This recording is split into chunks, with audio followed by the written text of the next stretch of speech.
প্রশান্ত মহাসাগরের নীল গভীরে এক সময় প্রতিধ্বনিত হতো এক মহাকাব্যিক সিম্ফনি। পৃথিবীর সবচেয়ে বড় প্রাণী নীল তিমির গম্ভীর মুগ্ধকর গান। সেই সুর প্রায় থেমে এসেছে।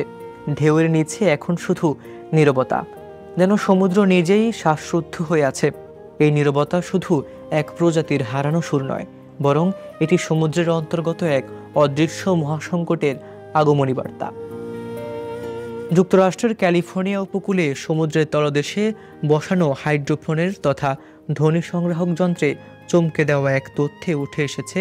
6 বছরেরও বেশি সময় ধরে সংগৃহীত শব্দের বিশ্লেষণ করে দেখা গেছে নীল তিমির গানের পরিমাণ প্রায় 40% কমে গেছে। প্লস জার্নালে প্রকাশিত এই গবেষণায় দেখা যাচ্ছে 2013 সাল থেকে শুরু হয় এক অস্বাভাবিক সামুদ্রিক তাপপ্রবাহ। তার নাম দেওয়া হয় দ্য ব্লব।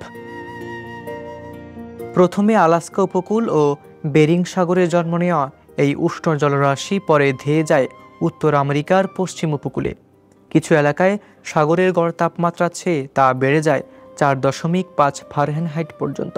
2016 সালের মধ্যে এই তাপপ্রবাহ বিস্তার লাভ করে প্রায় 2000 মাইল এলাকা জুড়ে, বদলে দেয় পুরো প্রশান্ত মহাসাগরের পরিবেশ। অতিরিক্ত উষ্ণতা সাগরে সৃষ্টি করে বিষাক্ত শৈবাল, যা ধ্বংস করে ক্রিল নামে ক্ষুদ্র চিংড়ি সদৃশ। অথচ এই ক্রিলই নীল তিমির প্রধান খাদ্য। ক্রিল কমে যেতেই তিমিরা পর্যাপ্ত শক্তি হারায়। মন্টেরি বে অ্যাকোরিয়াম রিসার্চ ইনস্টিটিউটের জীববিজ্ঞানী জন রেহান জানান, ক্ষুধার্ত অবস্থায় গান গাওয়া খুবই কঠিন। তখন তারা কেবল খাবারের খোঁজেই থাকে। গবেষণার সহলেখক কেলি ব্যানোয়ার জানান, উষ্ণ বছরগুলোতে শুধু তাপমাত্রাই নয়, পুরো সামুদ্রিক বাস্তুতন্ত্র ভেঙে পড়ে। ক্রিল জন্মায় না, ফলে যেসব প্রাণী এদের উপর নির্ভরশীল তারা বিপন্ন হয়ে পড়ে।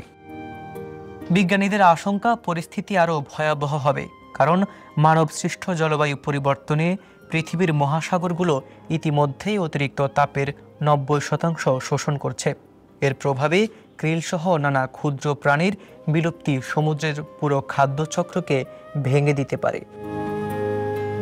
নীল তিমির এই নীরবতা শুধু এক প্রাণীর হারানো সুর নয়, এটি সমুদ্রের গভীরে জন্ম নেওয়া এক অদৃশ্য বিপর্যয়ের সতর্ক ঘণ্টা।